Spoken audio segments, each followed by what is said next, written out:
বারবার যে প্রশ্নটা আমরা করছি, রাজ্যে নারীদের নিরাপত্তা কোথায়, এবং তার মধ্যেই আরো যেন নবতম সংযোজন, যেখানে দুর্গাপুর শিল্পাঞ্চলে নারীদের নিরাপত্তা নিয়ে নতুন করে প্রশ্ন তৈরি হচ্ছে। দুর্গাপুর শিল্পাঞ্চলে মহিলাদের নিরাপত্তা, জোর করে জঙ্গলে টেনে নিয়ে গিয়ে ধর্ষণের চেষ্টা, জোর করে জঙ্গলে টেনে নিয়ে গিয়ে ধর্ষণের চেষ্টা, 20 দিনে পরপর 3 বার মহিলাদের নিরাপত্তা নিয়ে একই জায়গা থেকে প্রশ্ন উঠে আসছে। এই নিয়ে আরো বিস্তারিতভাবে জানবো, আমাদের সঙ্গে রমেন রয়েছেন। রমেন, আমরা বারবার এই ধরনের ঘটনাগুলো দেখছি, এটা তো একদিনের ঘটনা নয়, পরপর 20 দিনে তিন বার এই ধরনের ঘটনা ঘটছে, যেখানে মহিলাদের নিরাপত্তা শিল্পাঞ্চলে কোথায়, এটাই এখন একটা মস্ত বড় প্রশ্ন। কি হচ্ছে শিল্পাঞ্চলে? একদমই তাই বিশাখা। দেখো, গত 2 ডিসেম্বর দুর্গাপুরে এক বেসরকারি হাসপাতালের সেবিকা, তিনি যখন কাজ থেকে বাড়ি ফিরছিলেন, তার উপর পাশবিক অত্যাচার করা হয়। এবং তারপর ঠিক 15 দিন পর, গত রবিবার 16 তারিখ দুর্গাপুরের এপিএল জঙ্গলে এক মৃত্যুভোগীর তিনি পরিচারিকার কাজ করেন, তিনি যখন কাজ থেকে বাড়ি ফিরছিলেন, একইভাবে তাকে জঙ্গলে নিয়ে তার উপর পাশবিক অত্যাচার করা হয়। এক ঘটনা ঘটেছে অন্ডালে গতকাল সন্ধ্যায়।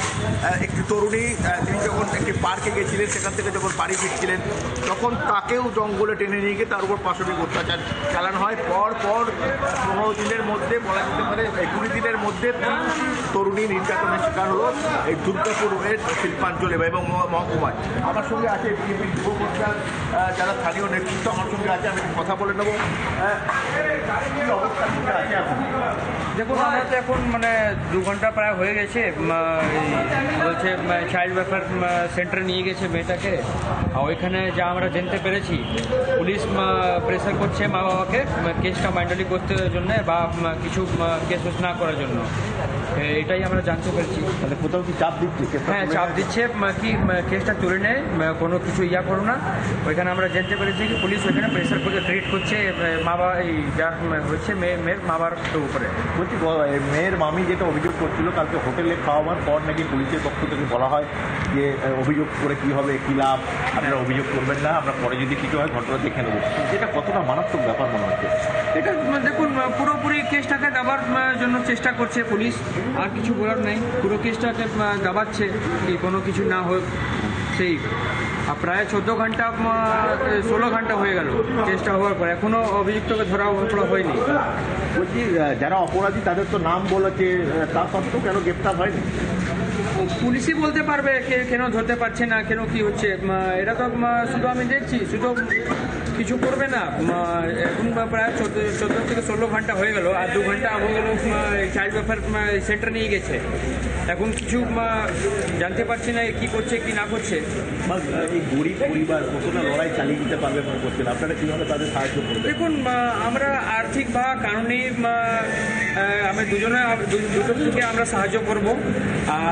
যারা হয়েছে তার পরিবারের সঙ্গে আমরা দাঁড়িয়ে আছি। ইনি হচ্ছে আমি, আমরা অভিজ্ঞ পরিবারের সঙ্গে আমরা দাঁড়িয়ে আছি, আমরা সবাই ঠিক আছে। আপনার পাশে থাকবেন? একদম পাশে থাকবো, যখন পর্যন্ত না আইন হিসাবে হয়, আমরা একদম পরিবারের পাশে আছি। বলছি, আমার সঙ্গে নির্যাতিতা তরুণীর মামিও আছেন, আরেকবার তার সঙ্গে কথা বলে নেবো। বলছি, কোথাও কি ভয় লাগছে যে আবার আপনাদের উপর কোনো আক্রমণ হতে পারে? কোনো ভয় পাচ্ছেন? ভয় তো পাচ্ছি, এখন পর্যন্ত চাপ দেওয়া হচ্ছে কেস তুলে নেওয়ার জন্য, এমন অভিযোগ করা হচ্ছে। এই বিষয়ে জানতে চাও প্লিজ। নিয়ে গেছে কোনো কিছু। পুলিশের পক্ষ থেকে কি বলা হয়েছিল? হ্যাঁ, পুলিশের পক্ষ থেকে কি বলা হয়েছিল আপনাদের কালকে? পুলিশ তো বললো যে সে করতে হয় না, কেস তোমার মেয়েকে নিয়ে যাও বললো। আমরা যখন আবার ছেলে কোনো করবে তখন আমরা মানে হোটেলে খাওয়াতে নিয়ে গিয়ে কে কথা বলেছে আপনাদের?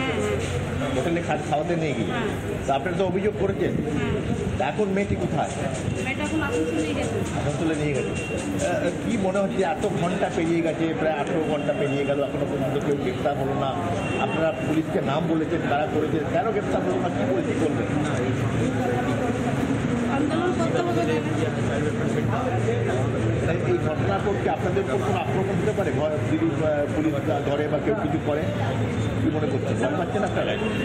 আমরা ভয় গেল বাবা, এই যে ছেলেকে কোনো গ্রেপ্তার হয় নাই, কিছু হয়নি, মেয়েটাকে শুধু নিয়ে চলে গেছে। আমরা এখন ছেলেরা এখানে এসে কিছুই বলতে দেখো, নির্যাতিতা তরুণীর কোথাও তারা একটা আতঙ্কের ভয়ের মধ্যে আছেন।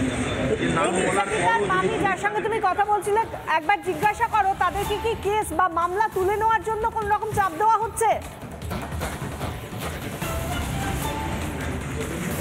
যদি আমি জিজ্ঞেস করবো যে আরেকবার যে আপনাদের বলা হয়েছিল যাতে কেস মামলা না করেন, কেস না করেন, কি বলা হয়েছিল আরেকবার বলুন। বলছিল না কেস করো না, মেয়েটা ঘরে নিয়ে যাও, বাস থেকে যদি হয় তাহলে আমরা action নেব।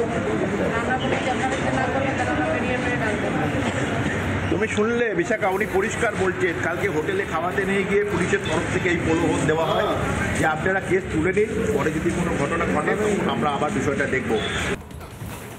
ভয়ঙ্কর অভিযোগ করা হচ্ছে, আমাদের সঙ্গে থাকো রমেন। ভয়ঙ্কর অভিযোগ করা হচ্ছে নির্যাতিতা তরুণীর মামি তিনি দাঁড়িয়ে বলছেন যে পুলিশের তরফ থেকে বলা হচ্ছে কেস তুলে নেওয়া হোক, মামলা তুলে নেওয়া হোক, তাদেরকে চাপ দেওয়া হচ্ছে। এমনকি অভিযোগ করতে গেলে তাদেরকে মাংস ভাত খাইয়ে বাড়ি পাঠিয়ে দেওয়া হয়েছে।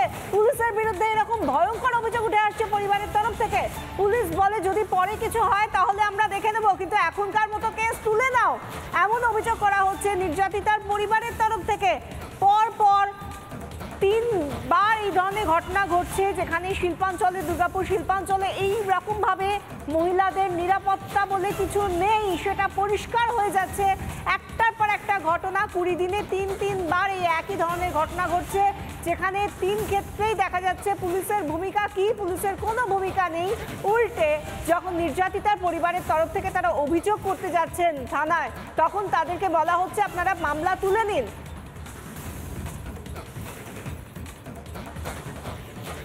এই নিয়ে যখন প্রশ্ন করা হচ্ছে তখন সাফাই দিতে ছাড়ছে না স্থানীয় তৃণমূল নেতৃত্ব।